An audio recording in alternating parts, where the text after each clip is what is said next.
দেশপ্রেমী সুভাষচন্দ্র বসু, তারই কিছু অজানা কাহিনী। সময়টা 9ই ফেব্রুয়ারি 1943 সাল। জার্মানির কিয়েল শহর থেকে একটি জার্মান সাবমেরিন রওনা হয়। এই সাবমেরিনে সবাই জার্মান নাগরিক সোলজার বসে আছেন, কিন্তু এই সোলজারদের মধ্যে একজন ছিলেন ইন্ডিয়ান, তার নাম মাতসুদা। এই সাবমেরিনটির দায়িত্ব ছিল দক্ষিণে ভ্রমণ করা এবং আফ্রিকা ঘুরে মিস্টার মাতসুদাকে একটি জার্মানি সাবমেরিনে তুলে দেওয়া। কথাটা শুনতে যতটা সহজ মনে হলেও অতটা সহজ ছিল না। সমুদ্রপথ ব্রিটিশ জাহাজে পরিপূর্ণ ছিল, আর এটি ছিল দ্বিতীয় বিশ্বযুদ্ধের সময়, যখন জার্মানি এবং জাপান ব্রিটিশদের বিরুদ্ধে যুদ্ধ করছিল। 1943 সাল 26শে এপ্রিল, প্রায় 2.5 মাস যাত্রার পর, যখন জার্মান সাবমেরিনটি মাদাগাস্কারের উপকূলে পৌঁছায়, তখন এর সামনে একটি জাপানি সাবমেরিন দেখা যায়। কিন্তু সমুদ্র এতটাই উত্তাল ছিল যে এই দুটি সাবমেরিনের কাছে আসা বিপজ্জনক ছিল। তাই পরবর্তী 2 দিন ধরে এই সাবমেরিন সমান্তরালভাবে চলতে থাকে। আবহাওয়া পরিষ্কার হয়ে গেলে মিস্টার মাতসুদা সাবমেরিন থেকে বেরিয়ে আসেন। তারপর একটি বোট ভেলায় চড়ে, ভিজে জামা কাপড় পরে, বোটের প্যাডেল চালিয়ে জাপানি সাবমেরিনে পৌঁছান, যেখানে ক্যাপ্টেন মাসাও তেরাওকা তাকে স্বাগত জানান।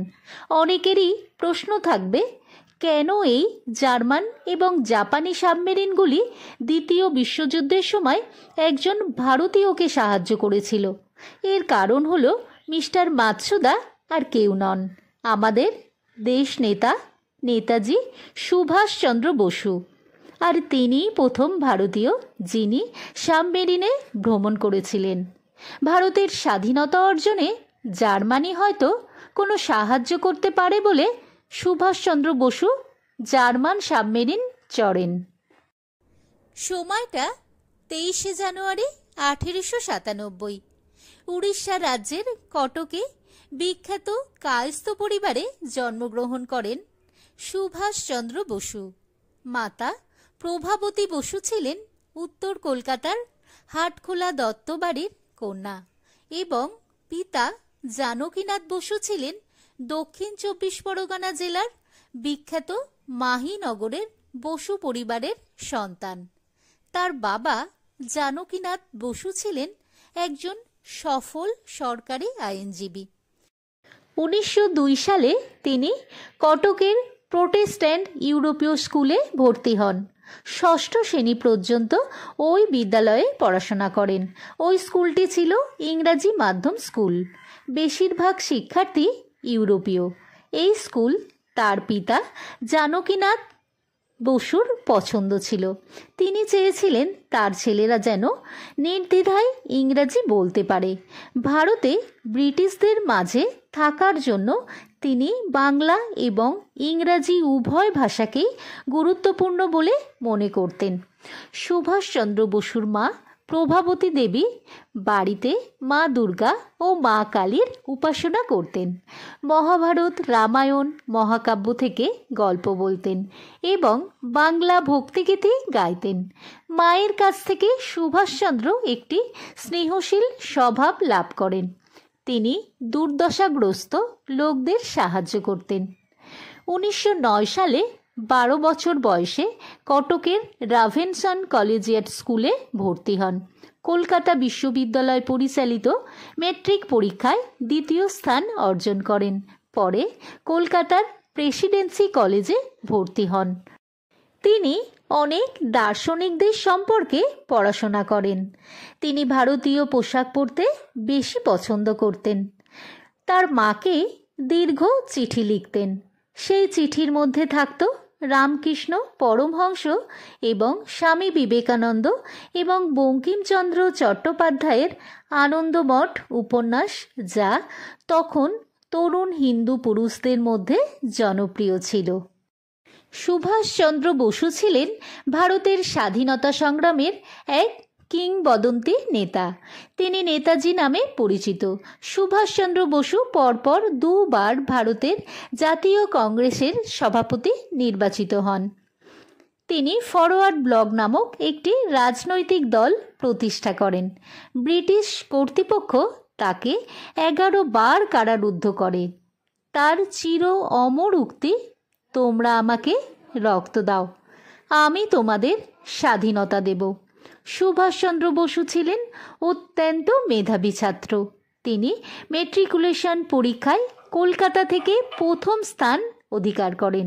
কলকাতা বিশ্ববিদ্যালয়ের অধিভুক্ত স্কটিশ চার্চ কলেজ থেকে দর্শনে বিএ পরীক্ষায় উত্তীর্ণ হন এবং তার মেধার পরিচয় পাওয়া যায়।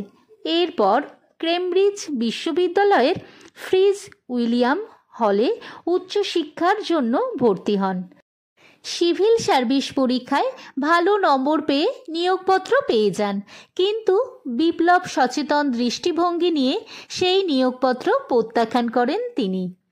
এই সময় অমৃতসর হত্যাকাণ্ড 1919 সালের রাওলাট ভারতের জাতীয়তাবাদীদের বিক্ষুব্ধ করে তুলেছিলেন।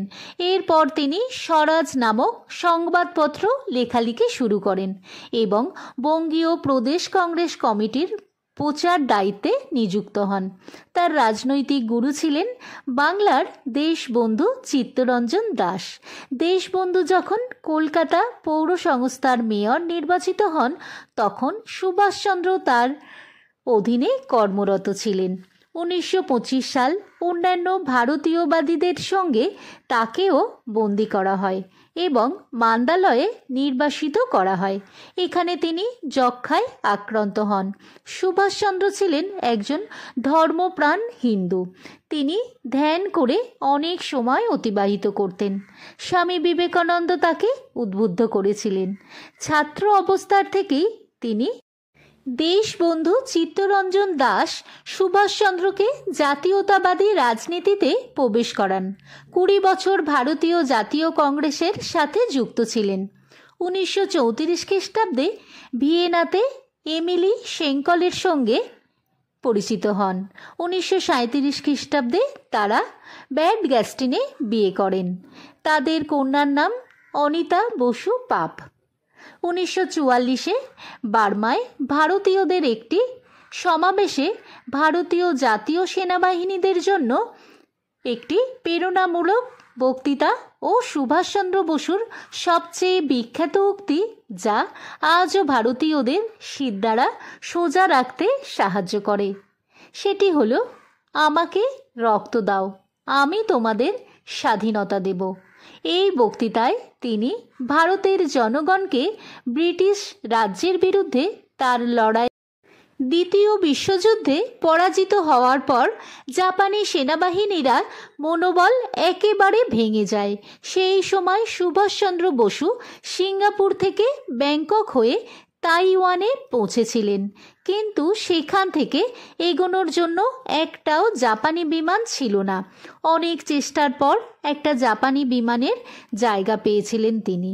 বিমান ঘাঁটিতে তাকে বিদায় জানাতে এসেছিলেন আজাদ হিন্দ ফৌজের সমস্ত সহকর্মী।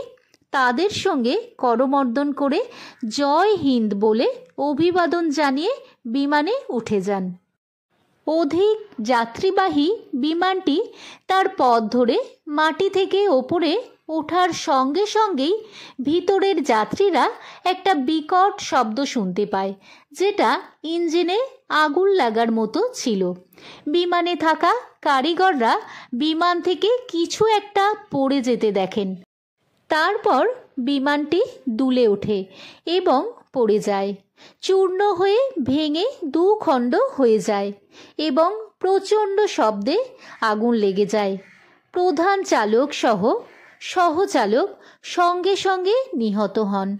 বিমানে থাকা রহমান ও সুভাষচন্দ্র আস্তে আস্তে বের হতে থাকেন। মুখ মারাত্মক জখম হয়, কিন্তু সুভাষচন্দ্রের শরীর গ্যাসোলিনে ভিজে গিয়েছিল। তিনি বিমানের দরজা দিয়ে বাইরে আসার চেষ্টা করেন, কিন্তু দরজার সামনে লাগেজের চাপে বদ্ধ অবস্থা। তখন তারা সিদ্ধান্ত নেন আগুনের শিখার মধ্যে দিয়ে দৌড় লাগিয়ে সামনের গেটের দিয়ে বাইরে আসবেন। যখনই দৌড় দেন তখনই সুভাষচন্দ্রের গায়ে আগুন লেগে যায় এবং মানব মশালে পরিণত হয়। বন্দর ভূমির বিমান কর্মীরা কোনোভাবে আগুন নেভান এবং দেখেন সুভাষচন্দ্রের মুখ এবং মাথা মারাত্মকভাবে পুড়ে গিয়েছিল। আর তারা অ্যাম্বুলেন্সে করে তাইহোকুর সৈনিক হাসপাতালে নিয়ে যান। তৎক্ষণাৎ ডাক্তার দেখেন এবং বলেন তার খুব সন্দেহ হচ্ছে তিনি বাঁচবেন কিনা। অনেক চিকিৎসা করার সত্ত্বেও রাত 9টা থেকে 10টার মধ্যে তার মৃত্যু হয়। 2 দিন পর 1945 খ্রিস্টাব্দে 20 আগস্ট তাইহোকু শ্মশানে সুভাষচন্দ্রের মরদেহ দাহ করা হয়। জাপানি সংবাদ সংস্থা সুভাষচন্দ্রের মৃত্যুর খবর ঘোষণা করেন এবং সুভাষচন্দ্রের চিতাভস্ম টোকিওর ভারতীয় স্বাধীনতা লীগের সভাপতি রামামূর্তির হাতে তুলে দেন। টোকিওতে সুভাষচন্দ্র বসুর এক স্মরণ সভা অনুষ্ঠিত হয় ও পরে চিতাভস্মগুলো টোকিওর বৌদ্ধ ধর্ম সম্প্রদায়ের রেনো কেজি মন্দিরের সন্ন্যাসীদের কাছে জমা দেওয়া হয়।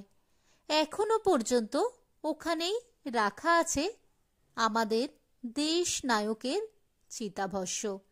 যদিও তার এই মৃত্যু নিয়ে অনেক মতবিরোধ আছে, তাই কোনো বইতে তার মৃত্যুর তারিখ লেখা নেই। নেতাজি সুভাষচন্দ্র বসুকে স্মারক স্মৃতি হিসাবে মনে রাখার জন্য ভারতের ডাকটিকিটে তার ছবি ছাপা হয়।